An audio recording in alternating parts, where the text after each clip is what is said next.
Good afternoon. Welcome to this Issues and Ideas Forum. My name is Mike Van Beek. I'm the Director of Research at the Mackinac Center. Thank you all for being here. Also want to welcome the crowd that's watching this on our live stream. We stream this live and post it on our website, so if you ever want to go back and share the event with somebody you know or view it again, you can do that on our website at mackinac.org. I want to take a minute just to thank Auto Owners Insurance for their support of the Mackinac Center, and specifically they support these luncheons that we do on a regular basis, so thank you for their support. At the back of the room, there's some publications that I just want to make you aware of.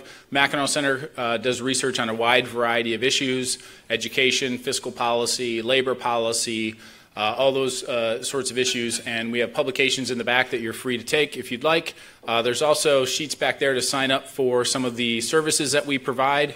We have a daily news site called Michigan Capital Confidential. You can sign up to receive an email from our news organization as well, back there on the pubs table. Also, before we get started, at the end of the panel, we're going to allow for question and answer. There are cards at your table that you can write a question on, and we'll have someone from the Mackinac Center come and pick those up, and then I will ask the question to the panelists based on your card. So if you have a question, jot it down on the card, notify somebody, and we'll get it asked to the panel. Okay, so to start today, we're going to be talking about home sharing, and this is a particularly pertinent issue for Michigan. Renting out the family summer cottage is a common practice in Michigan, and with today's technologies, it's easier than ever.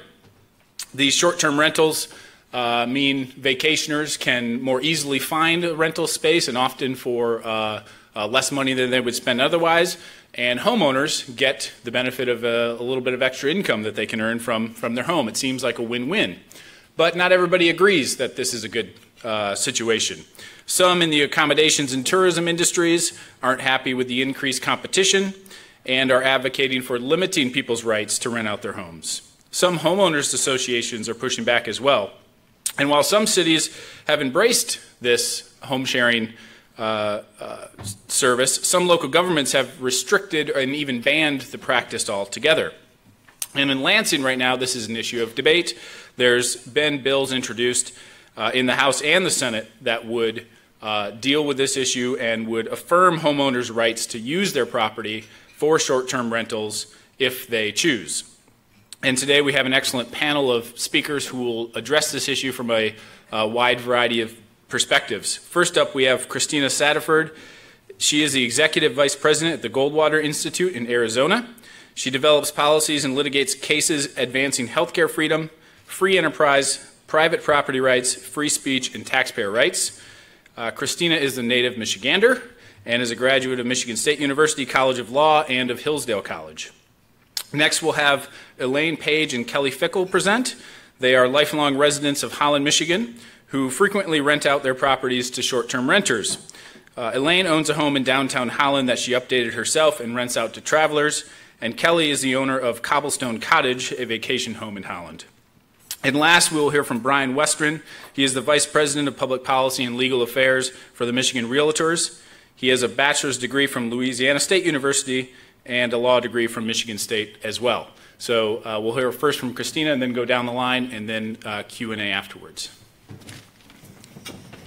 All right, well, thank you all for being here. And although I am a native Michigander, I come to you today from Arizona, so I thought I would bring with me a Wild West story. So are you ready for this one? This is about a criminal that I defended. And you might be picturing in your mind what exactly his crime might be. It's Arizona after all, so it could have been what, robbery, arson, maybe even murder. But no, the crime that I'm going to talk to you about, the crime that my client Glenn committed that made him eligible for fines and even jail time, was that he rented out his home, his private home, overnight to a guest. And that was a crime in the town of Jerome, Arizona. So how the heck did this happen? Well, let's back up a little bit. Like many of you in Michigan, Glenn liked to spend his weekends getting out of the heat and going up north. In Arizona, going up north means going up into the mountains. And he liked to go up and and rent homes and explore the little towns up there. There's a lot of cute little ghost towns, and he found a town called Jerome. It's very small, it's built on the side of a mountain, and it is an old mining town. And when the mine shut down, the town lost about half of its population, and it really thrives on tourism these days. You can go do ghost tours, you can go look at little boutiques, and of course it's a great launching place to go stay and then go see the Grand Canyon and Sedona and all of the other natural beauties that Arizona has to offer. And Glenn said, you know, it would be really nice, since he was going up there so often, for him to be able to have a little place that he could call his own up in Jerome. But of course, like many of us, Glenn could barely afford one home, much less two, so he kept his eyes out, and one day he found it, Home Sweet Home. And Home Sweet Home didn't look like what most of us would consider Home Sweet Home. It was a building that had been abandoned and left vacant for over half a century. It had been covered in about 10 feet of rocks and mud from a landslide that had occurred about a decade earlier, and it had actually a tree growing out of the middle of it. But see, Glenn was an entrepreneur and he was an innovator, and he said, you know, I can afford this place, and I can actually do something good for the community. I can buy it literally dirt cheap, and I can fix it up, and I can restore it to its historical beauty, and then I can rent it out to other people like me who want to come up and enjoy Jerome, and then I'll have a place where I can go, I can recoup my money, I can pay the bills, and then I can go up and visit on the weekends. And it was a great plan, and the city was all for it, and they approved his plans, and Glenn put his blood, sweat, and tears into the building, and he turned it from a health hazard into a historical beauty that was actually featured on the cover of Arizona Highways magazine.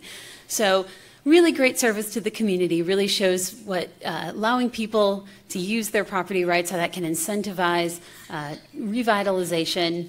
And his reward for doing this was that the city overnight declared him an outlaw. The town officials of Jerome said, you know, actually we're no longer going to allow short-term rentals or home sharing, and in fact we're going to make it a crime, and we're going to throw people in jail if they keep doing it. So Glenn was not only out his way of making money to be able to pay for this place, but people were no longer able to visit up there, or he was going to go to jail. And if you know anything about Jerome, you know that it only has a couple hotels, and there really aren't a lot of options to stay in the town. And so even people in the town were a little bit worried about what that would do to the town's economy. Now, this is really bizarre that cities are doing this across the country. I wish I could say that Glenn's situation was unique, but in fact, it wasn't unique to Arizona, and it's certainly not unique to Michigan or the other states. Why is that? Home sharing itself, allowing people to stay overnight in your home for a night, for a week, maybe even a month, this is a centuries-old American tradition. People have been doing this in our country literally since its founding. Sometimes people would be allowed to stay in homes for money, sometimes in exchange for a meal or for doing some housework. This is something that people have done for a very long time, especially in states like Arizona and Michigan that have a thriving tourism economy. And yet home sharing is also, in a way, the wave of the future, because now with the internet and the advent of companies like AirBnB and HomeAway, online platforms that allow people to go on and rent out their homes to overnight guests, we're able to connect homeowners with renters like never before. And this is a good thing, right? Because this allows homeowners who are struggling maybe to pay the bills, they can make a little bit of extra money if they're going to be out of town, or maybe they just rent out a vacant room. In fact, in Michigan, about a third of all of the home sharing is actually involves somebody renting out a vacant room and staying in the home themselves while the renters are there. And it also allows people to pay their mortgage. HomeAway had a really interesting statistic. In Michigan, about half of all people who rented a home on HomeAway last year were able to pay for about 75% of their mortgage bill that year. That's significant for homeowners. It's also really good for the community, because when you think about it, a lot of times these short-term rentals are in neighborhoods where hotels just frankly don't exist. And it encourages people to visit a new place like Glen and Jerome, Arizona, and to spend money in the local economy. And also, it incentivizes people to buy homes and fix them up that otherwise would have laid vacant, like Glen's home, because they know that they'll be able to make some money. This gives consumers more options. People now that are traveling with families, instead of having to stay in an expensive hotel, they can go rent out a home and they can cook right there in the home. And it also, of course, not only gives people more options, but a lot of times we see lower prices. So this should be a very, very good thing. But of course, whenever there's an innovation, there's a government regulation trailing just behind. And that's what we're seeing in cities across the country. This is a full-out assault on home sharing, an assault on our private property rights. Cities across the country are banning or severely regulating your right to use your property as you see fit. And we should be very disturbed by that, because our founding fathers, they thought that property rights were fundamental rights. In fact, they were the most fundamental of all rights. If you look at the Constitution, property rights are mentioned more in the Constitution than any other right. And in fact, I argue that they're the guardian of all other rights. And if you think about it, you really can't exercise your other rights if you're not allowed to own private property. I can't exercise my right to free speech if I can't own a printing press, and I can't exercise my freedom of religion if I'm not allowed to own a church. And these are things, though, that come under attack because decades of very bad court decisions and bad government decisions have really turned property rights into second-class rights in this country. And that's why we see things like bans or severe regulations on home sharing. And we do see how in curbing people's right to use their private property, it really does intrude on our other rights, just as our founding fathers feared. So to give you a couple examples. See, it's not just enough for these cities to outlaw home sharing or regulate home sharing because it's very hard to enforce. The cities will argue, well, look, we say it's illegal to share your home under 30 days and people just do it anyway under the radar and nobody knows about it, which I would think would be a pretty good reason not to regulate it, because I guess that means that everything's working just fine and it's hard to tell whether somebody is staying in a home for 1 night or 1 month or 1 year. That just shows the arbitrariness of these bans. But cities say, no, that means we have to make the punishments and the other regulations more severe to be able to stop people from sharing their homes. So in New York, it's not only illegal to share your home on Airbnb or HomeAway, it's also illegal to advertise your home for rent. And you can be fined $7,500 simply for listing your home on Airbnb. And if you think about it, that is a violation of my free speech rights, right? To share information with other people. That's a speech issue, and yet that is violated because of these restrictions on home sharing. Also, privacy rights, that's another big one. These are people's private homes. They're not public businesses. And yet the city of Chicago has said if you want to rent out your home on Airbnb or HomeAway, you have to go through 58 pages of regulations and make sure you're complying with all of them. And then at the end of that, you have to allow city inspectors to come into your home at any time they want. They can come without warning. They can come without a warrant. They don't have to tell you what they're looking for, and they can come in and search your home. Even hotels have better privacy protections than that, and these are people's private homes, but yet this is what the city of Chicago is doing in order really to disincentivize people from renting out their homes. And then, of course, there's the excessive punishment, right? If we can't get people to comply with the law, we're just going to fine them or throw them in jail. So we see cities like Miami Beach, Florida, where if you rent your home overnight, you can be fined up to $100,000 for doing that, $100,000. And this is not just hypothetical. The city has already said that it's collected about $6 million in fines. This is crazy when you think about the fact that Miami Beach was built on tourism. It is a tourism city. It sells itself as a tourism city, and only about 1/3 of people who own homes in Miami Beach live there year-round. The rest of the time, they rent them out. It's good for the economy. It's good for the properties. It's good for visitors. That's just what they do. And yet the government is punishing people, turning them into outlaws for renting their homes. And that's because our government these days is really treating our rights as if they were just mere privileges, right?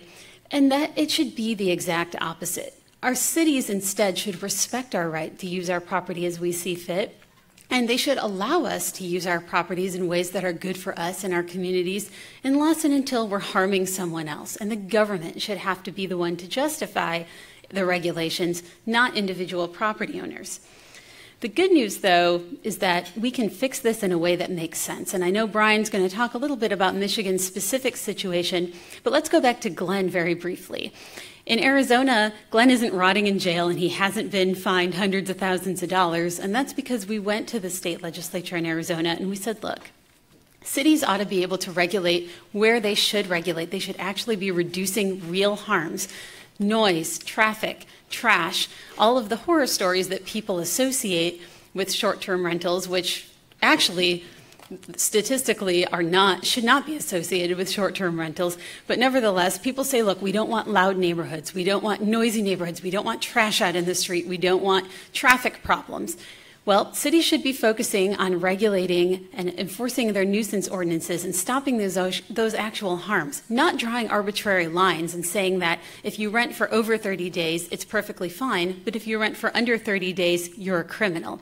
So the state law in Arizona that we passed is simple. It says cities can't ban home sharing, and they have to regulate home sharing like they would any other residential use in the city. It's fair, and it's as simple as that.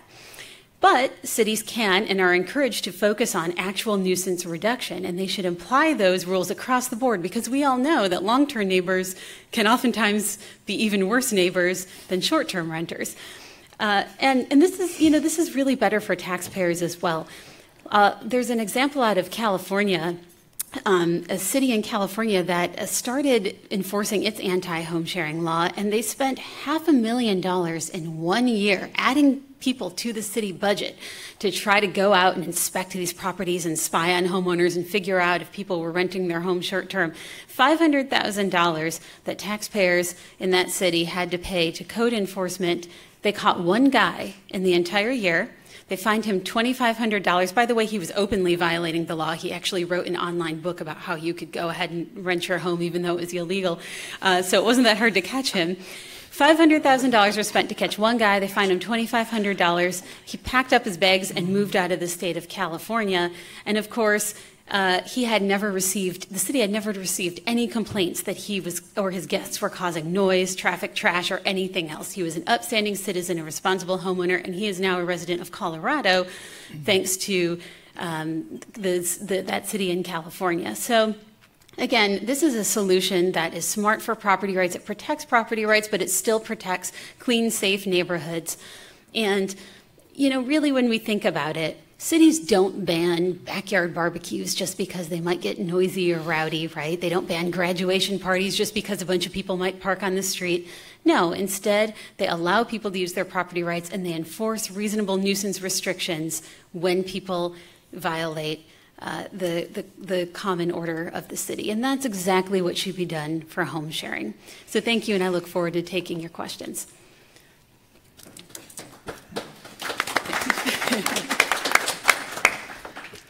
Well, I love everything you said, Christine, but I like to hear that.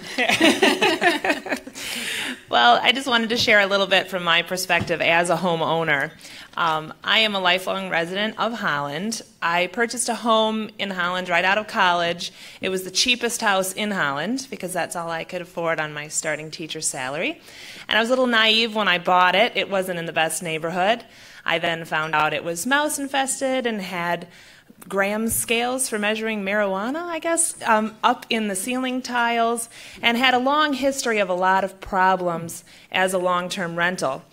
I then spent the next 10 years of my life fixing the house, gutting it inside and out and converting it. And a lot of friends and people telling me I was crazy. My friends who were realtors said, "What are you doing? Location, location, location, and you are now 3 times the property value of your neighborhood."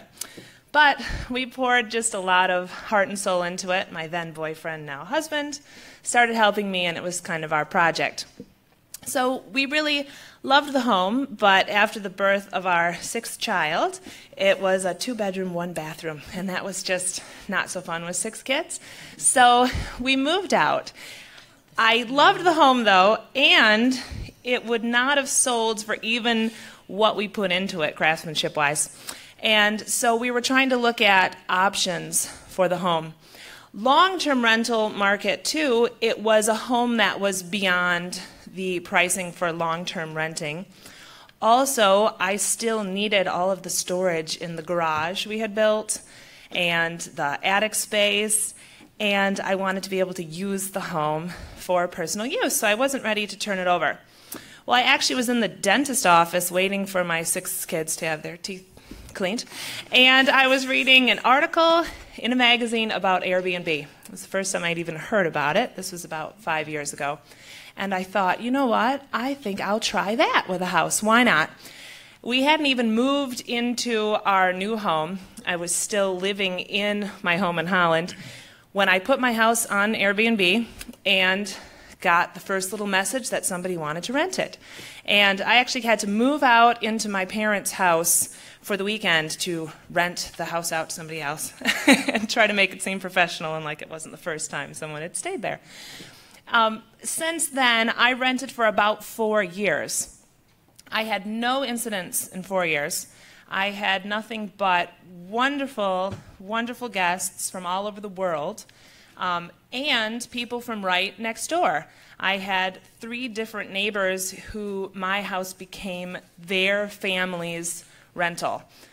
When they wanted to come for Christmas, I actually had 3 neighbors that were kind of fighting over Thanksgiving, who was going to claim it, and they ended up breaking Thanksgiving into little chunks. Like, I'll have until Thanksgiving Day, and then you'll have Thanksgiving weekend. So I had a lot of support from neighbors, and we are a college town in Holland, and so Elaine will attest to there's a real market for families of Hope College to use the home. And I was even used by the city itself. The Herrick Library had guest speakers come in. Hope College had guest speakers come in. The church that's right next door to my house used it for their people that were coming in. And so it was really used by the community. Now, I did not think I was doing something that was against ordinance.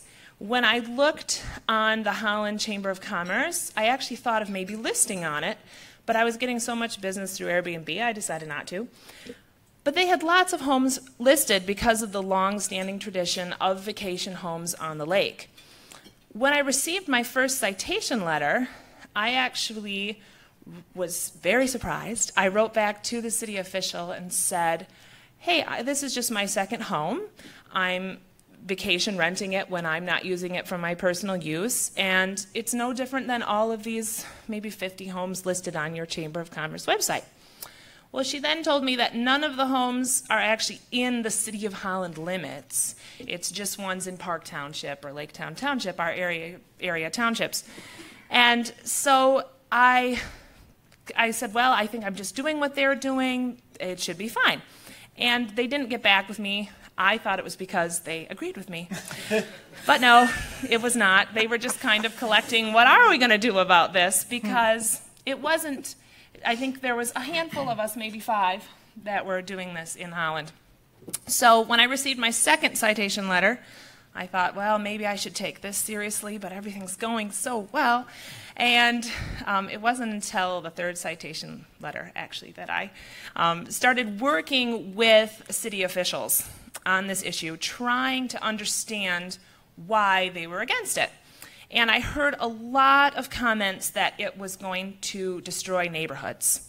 Having a short-term rental was against the character of a residential neighborhood, and that was the big reason they did not want to allow them. So I tried to present to them my neighbors and how they love my vacation rental, how they still feel that I am a very active part of the neighborhood. In fact, I am more active now in the neighborhood than when I lived there, in that I even pay my nephews to pick up any little pieces of trash that are on the street. Everything that you want to present the best when you are presenting your home as a vacation rental. And the only complaints I've ever gotten from my guests are a couple of things that the other neighbors aren't up to the same standards as my home. And we do have a lot of density of long-term rental in the place, and a lot of those actually operate under the radar as short-term rentals. Sometimes you'll see just this real rotating bar of people coming in, and I felt like my very legitimate, helpful business was what was shut down, where people every every scare scenario that someone on the planning commission or the council put out was not what you're regulating when you shut down legitimate businesses.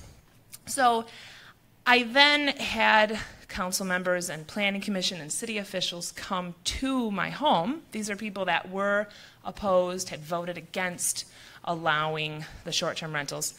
And every single one that came to the house changed their position coming to the house and meeting with the neighbors and seeing what it was really like and reading guest reviews and seeing what kind of real, legitimate, vibrant, helpful part of our town that we really are, and that we actually fit with the mission statement of the town, which is to try to be an innovative city, to be welcoming, to have diverse neighborhoods with diverse economic backgrounds and people.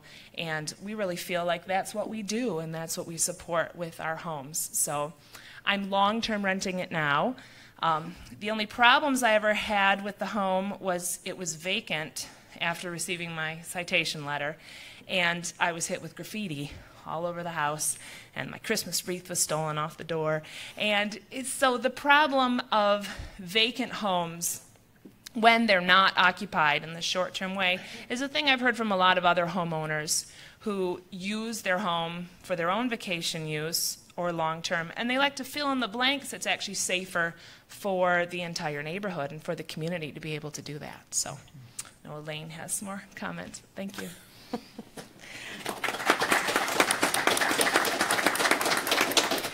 Well, I am Elaine Page, and my story kind of mimics Kelly's, aside from the 6 kids. I have 1.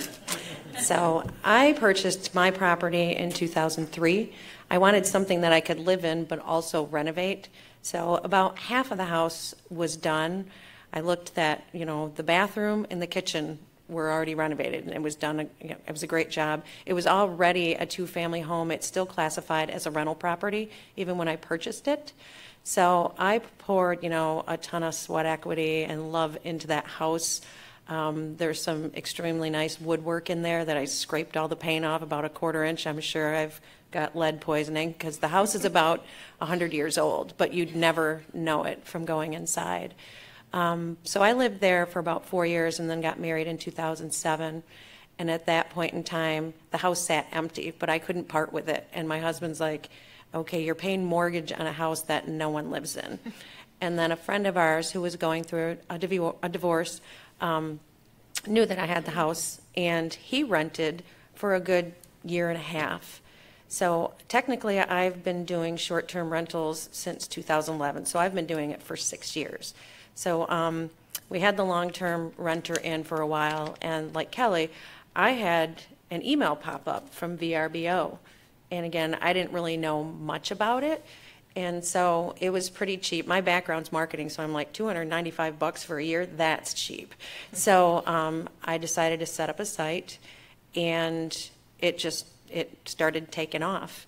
And I do have some numbers of, like in 2011, I had 4 rentals. 2012, I went to 14, then I went to 16, then I went to 20 to 25, and then as I started getting the letters, and I've received 4, so if anybody's going to end up in prison, it will be me, because I think I've been doing it the longest.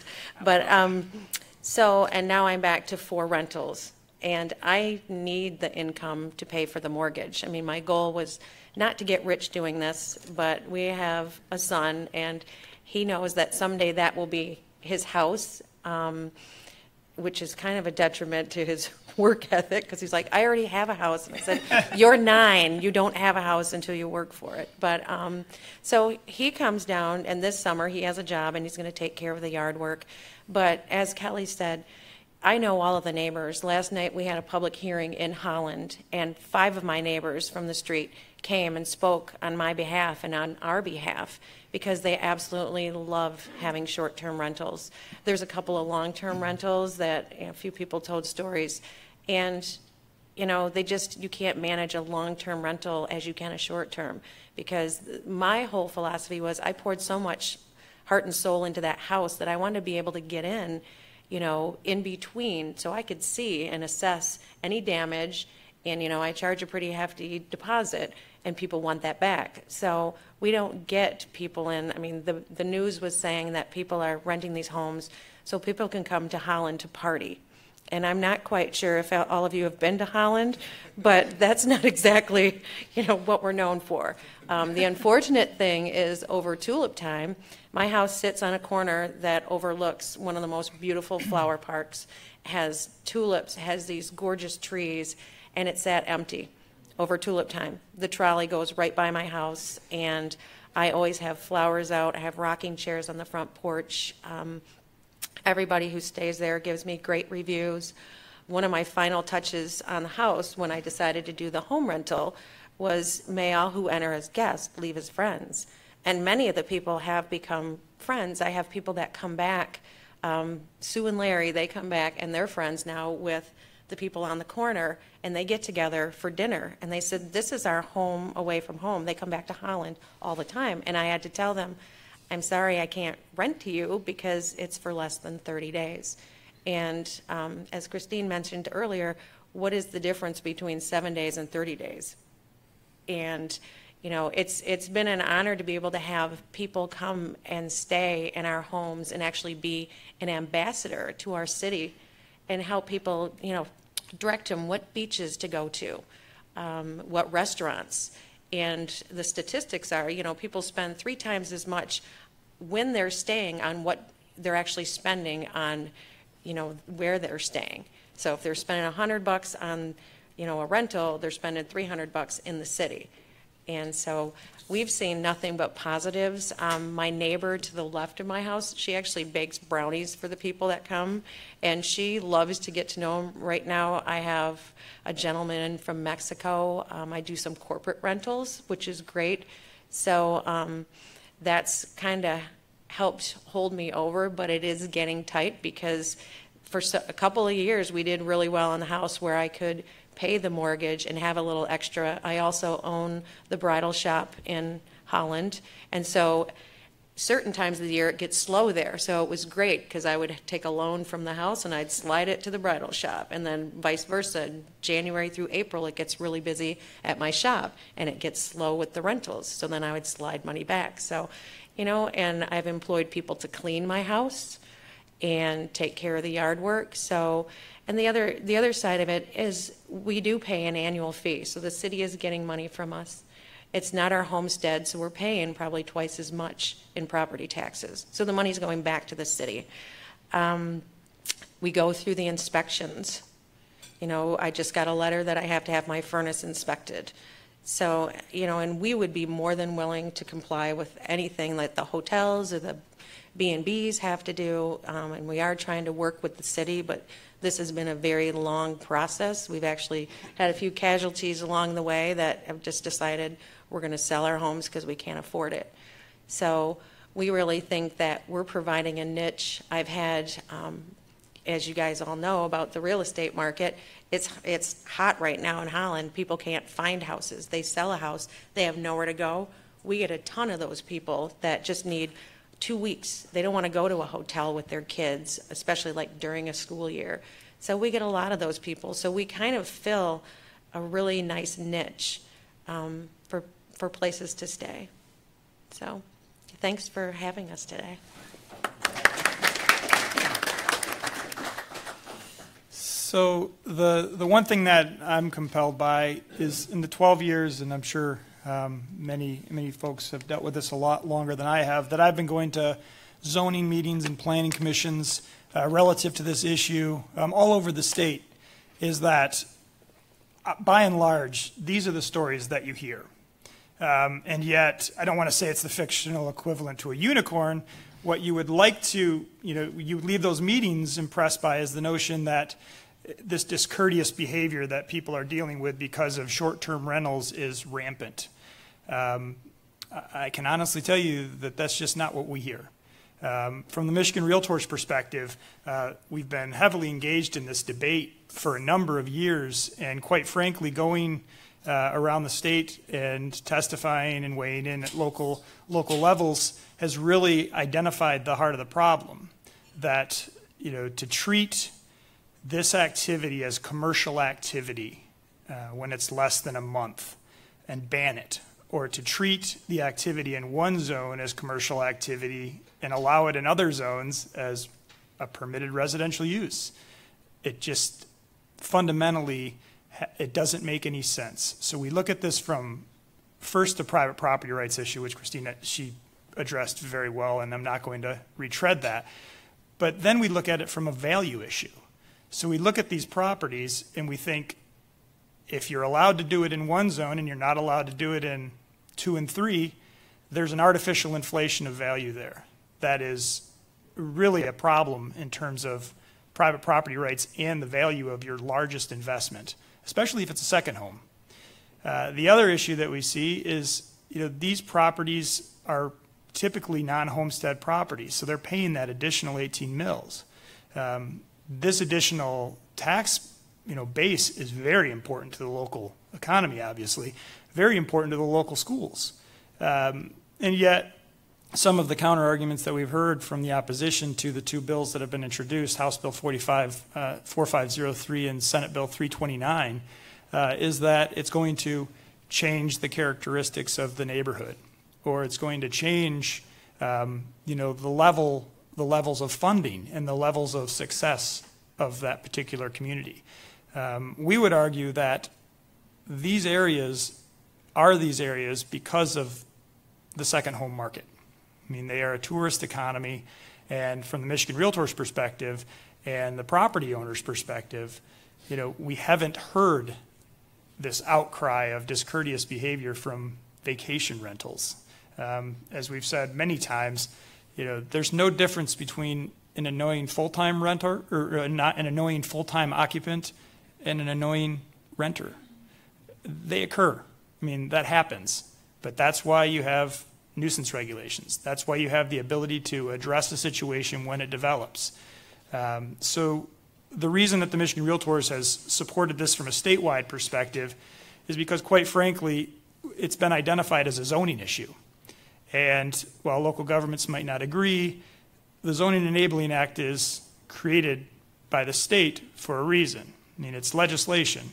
So to that end, to go into the Zoning Enabling Act and actually define vacation rentals or short-term rentals as a residential activity and take the guesswork out of whether or not it's commercial in nature, which we've fundamentally believed it could never be. It's always been a residential use, and as has been mentioned, we don't understand how it's any different from a month-to-month or a long-term lease in that regard.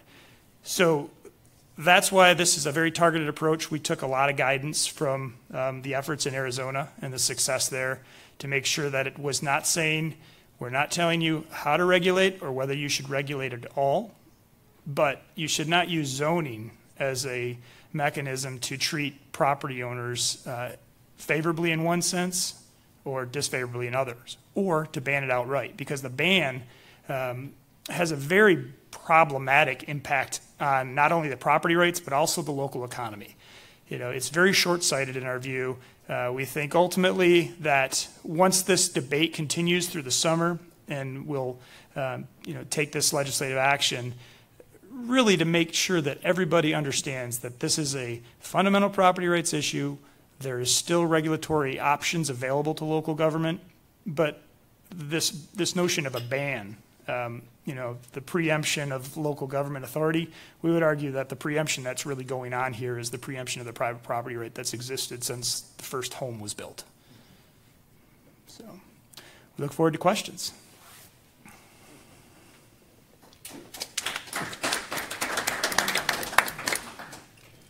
All right, great. Thanks, everybody, for the presentations. As I mentioned, if you have a question, jot it down on a card there, and we'll have somebody come and collect them, and I'll ask them here from the podium. I've got a couple of my own, so I'll start with those, and I'll open it up to anybody here. What about, I guess I want to know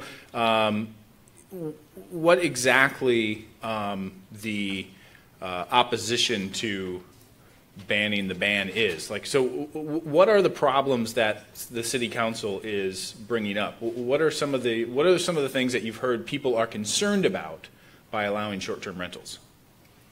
Well, they're afraid that we're taking away from affordable housing, which basically they wouldn't have been able to afford my house in the first place, and especially in the neighborhood where it's at. So that's one issue that City Council has kind of migrated to.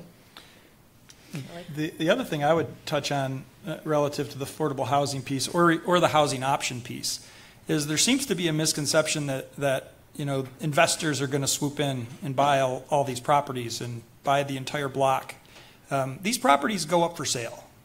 These properties are subject to the market. There are buyers and sellers, either who want to use them as a vacation home or want to be a full-time resident. So there's no donation of property going on here.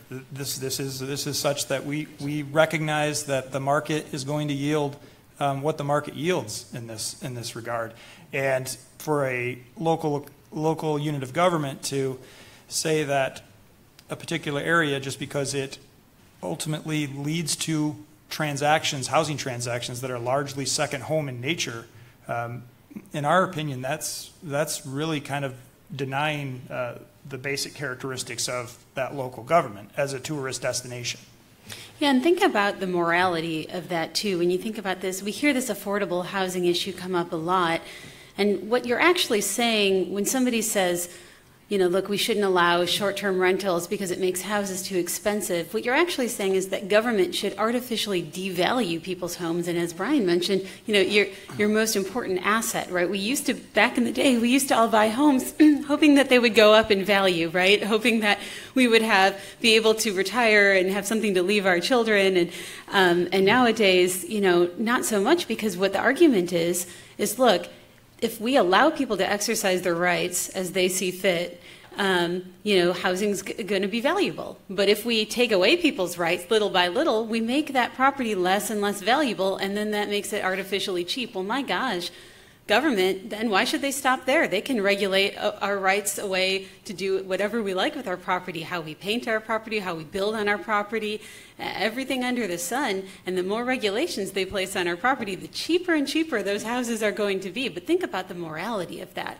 That government ought to set the price at your home artificially low. That, to me, is just absurd. Well, I think it's very offensive to people who need affordable housing to say, hey, what you need is a glut of homes that are in such disrepair that they can only rent out for about $500 a month. My neighbors have thanked me for raising the value of the entire neighborhood. We actually did have a home that was refurbished on my street that sold for $200,000, and this is a street where I bought my house for $60,000.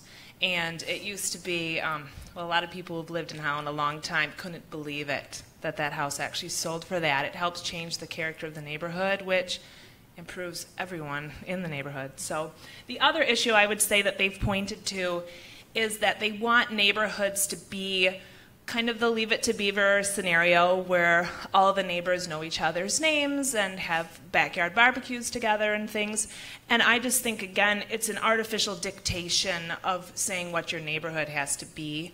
Not that you're not involved still as a property owner, but my neighborhood has never been one where we all know each other's names and have barbecues together, and it's not something even people are looking for in my neighborhood. So, but that's the other big issue that I do see pointed to. And then the straw men of just all these transients that are going to come in and how it's not safe to have all these strangers come to the town and what are they going to do. And one of the staff members had mentioned at every meeting that he's okay with his neighbors having a party because he knows the neighbor's name, but if someone is next door and he doesn't know them, then that's not okay. But I don't think that's something you can dictate. Yeah, essentially there you're asking government to choose who's desirable and who is not to live in a neighborhood. And I don't think that we want to trust government to make those types of decisions. We've seen what's happened when government has made those types of decisions in the past. I have a question here about the example, Christina, that you used from Arizona. And so they're asking what led I think it was Jerome, right, was the town. Yeah. What led them to change their mind regarding the short-term rental? The Goldwater Institute's legal might.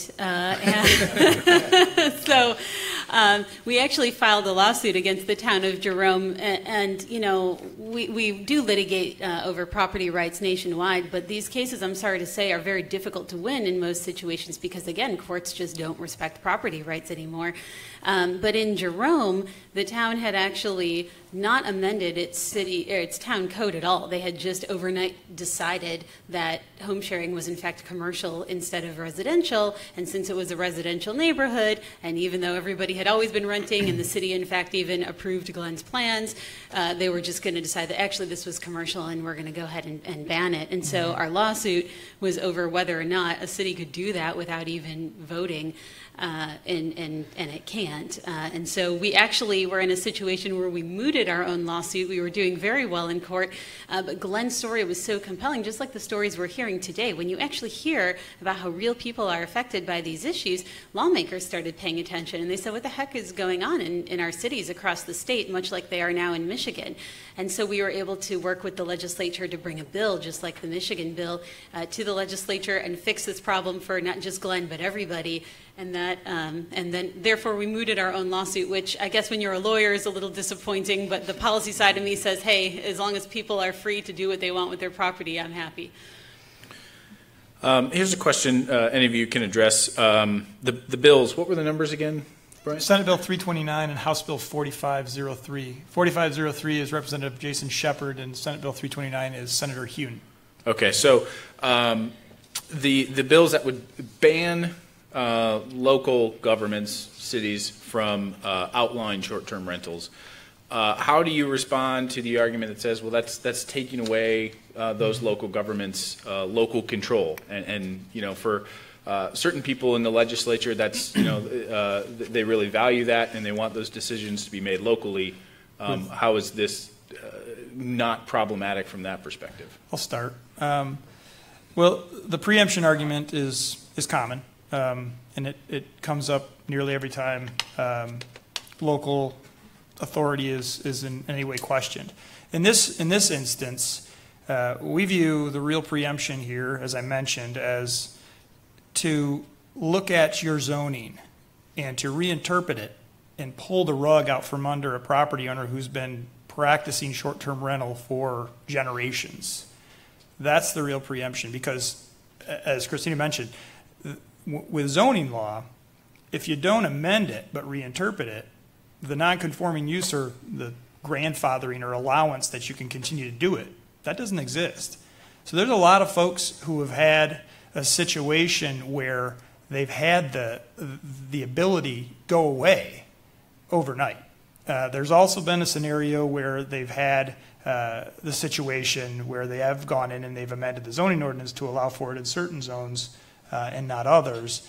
And, you know, we do reject, you know, that on the private property rights angle as well. But we want to make sure, you know, the way that this bill is crafted and it's targeted is such to make sure that this is defined as a residential use and not a commercial activity.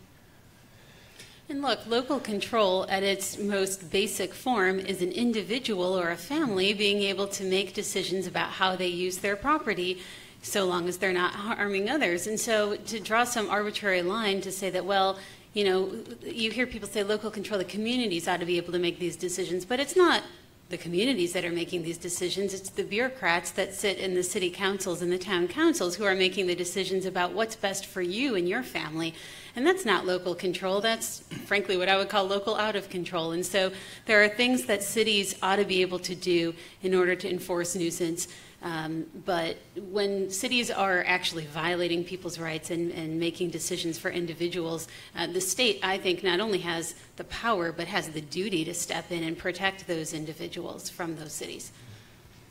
And I would just quote directly from the legislation. I mean, it does clearly say this section does not prohibit regulation applied on a consistent basis to rental and owner-occupied residence for noise, you know, noise, advertising, traffic, or other conditions. So it really does point towards the local control that already exists. So the notion that local control is being eroded, we would argue that, you know, it's a pretty fine balance there.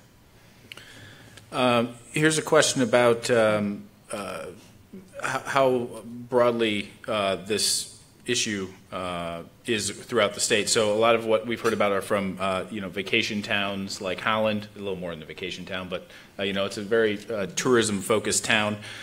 Is this just an issue that we need to worry about in Holland and Traverse City and places like that, or where else is this having an effect? From my perspective and our Public Policy Committee's perspective, the reason that this made sense to apply statewide is that the internet didn't invent short-term rentals. It's obviously made it much more readily available, and you have situations in areas all over the state where you have event destinations, not just vacation destinations, and this would allow for the protection of that right, whether it's near a major football stadium, presuming that there's any discussion to ban the practice going forward. This takes the guesswork out of that, and it would define it as a commercial or residential use and void that commercial activity argument.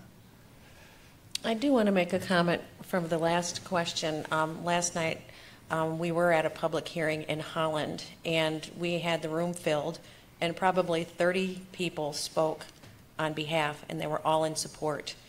And I mean, I was one of the first people to speak, and I had mentioned that I was bringing 5 of my neighbors who were for it. And just the body language of the council members, there was one in particular, he shook his head no, and I looked at him, I said, no, they can't speak, or no, you're not going to listen, because it was a public hearing, but I guess listening isn't part of the hearing. So I just wanted to kind of put that out there, because we've been attending City Hall meetings for 2 years now, and there's never been somebody to show up opposing it, but City Council just doesn't want to have anything to do with it.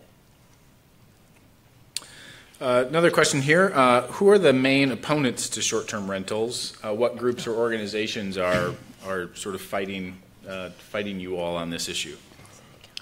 Well, one of the major ones, you can imagine that whenever a regulation goes into place, especially for a practice that's been around a long time, a lot of times there's some anti-competitiveness behind it, and we see that nationwide. In fact, there was just a study that the New York Times did, an article the New York Times did maybe about a month ago that exposed the hotel lobby and how they had these plans to come together and spend a lot of money in cities and states nationwide in order to pass these types of bans, drawing the line at 30 days and kicking short-term rentals out because, of course, that's their competition, or at least that's their perceived competition. We see the same thing happening in the taxi industry, right? The taxi industry exists, and then Uber comes along and innovates. It provides a service that for some people is better.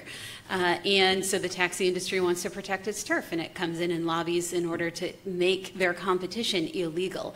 And I think we see that a lot. I've certainly saw it a lot in Arizona, and I see it a lot nationwide. And, really, when you think about it, that's just bad for everybody. That's bad for consumers. It's bad for the economy. It's bad for homeowners. And really, hotels are not seeing much threat overall from home sharing. In fact, home sharing we see is opening up a market that didn't previously exist. It's just a different kind of market. But that's one of the big opponents that we see to home sharing. Anybody else? The only thing I would add to that is obviously the local governments have come out in opposition to these bills immediately. We have met with the local governments and their lobbyists on this and discussed the differing viewpoints. But again, I do go back to between Christina and I, there are 2 examples that are real examples, and those you can multiply exponentially. Because that's really what our membership is hearing. Our realtors that work in vacation communities where the market is largely second home based, the buyers, the sellers, they are actually asking those questions. They're asking the questions before they make an offer on a property. They're saying, is there rental flexibility? Because at this point in time, there's actually a lot of awareness out there that this issue is being debated. So I may well choose not to make an offer to purchase in a particular area based on the restrictions, because I'm not going to be a full-time occupant.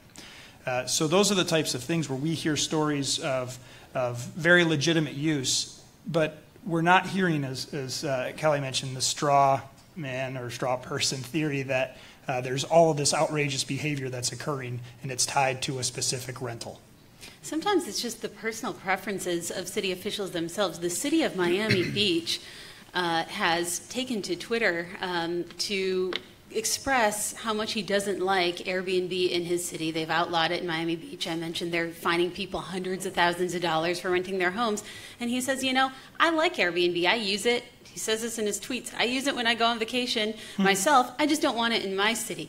And he's proud of this fact. But I think that gives you a little bit of insight. It might not be for everybody. You might not want to live in a neighborhood where there are short-term rentals. You might not want to use a short-term rental. You might want to go rent out a hotel.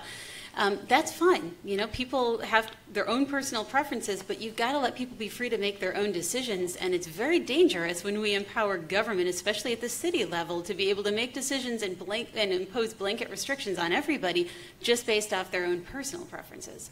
Yeah, we found in Holland there's maybe 3 big personalities that are in opposition to it, and it sort of feels like this old boys club that's just trying to control your city, and the only thing that has made them a little nervous is having a public hearing where 50 people show up all in support, and then they do start to feel a little nervous, but otherwise they're kind of sitting in their little room with no one there making their own rules without any data. And I keep asking them, show me the data, show me what's against it. In New Orleans, they had banned it, and then they had the University of New Orleans did a study on the actual data, and the city officials then did reverse their position and allow.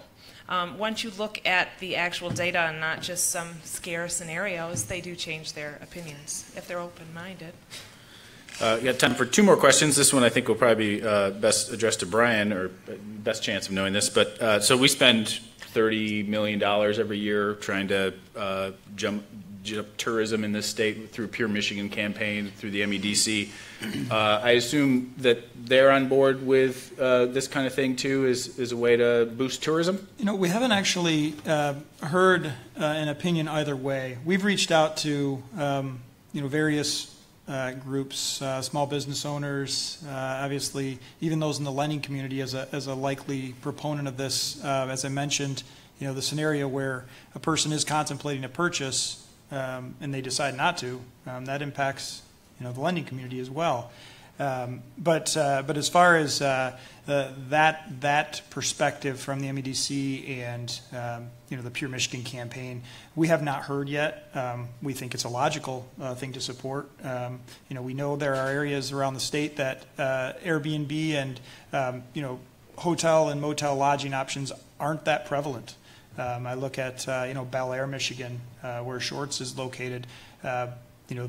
Airbnb is very vital up there, especially for that storefront and that small area.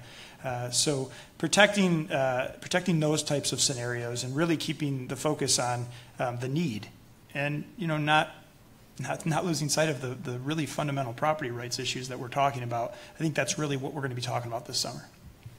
All right, and last question. You have people in the audience here who want to help, so they want to know how to help lobby for these bills. The first step is communicating with, obviously, the committees. Right now, in the House, they're in tourism, and in the Senate, they're in local government. We were anticipating a Senate hearing a couple weeks ago, but it ended up getting postponed just because of the scheduling and the budget. So we're anticipating that as the summer break ends, we're going to gear up for legislative action and having communications that are in support of this approach, and really the validity of not only the short-term arrangements but also the private property rights issue. I think that really resonates with all the lawmakers we've talked to. And I'd also like to make a plug for my 2 favorite freedom-fighting organizations in the country, the Goldwater Institute and the Mackinac Center for Public Policy. And if you go to goldwaterinstitute.org or mackinac.org, you can read more about these issues, and if you would be so kind as to support those organizations. Everything that we do is based on donations. We fight these lawsuits in court and in the legislature, and of course in the court of public opinion, and we can't do it without all of your support. So I encourage you to visit the website and support those organizations. That was actually my line, Christina, but that's... Well, remember what she said. Support our fine organization and others like it. Join me in thanking our panel once more today.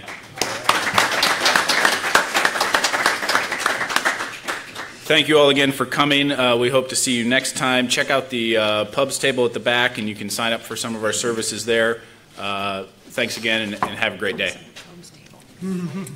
Yeah, when you were talking. Sorry, I'm a Red Sox fan. Red Sox. I talk about Jerome. Somebody comes up to me. I mean, I don't know where I am in the country. Oh, I've been to Jerome. Oh, yeah, my husband and I, our honeymoon was in Arizona, outside of Tucson, and then we started.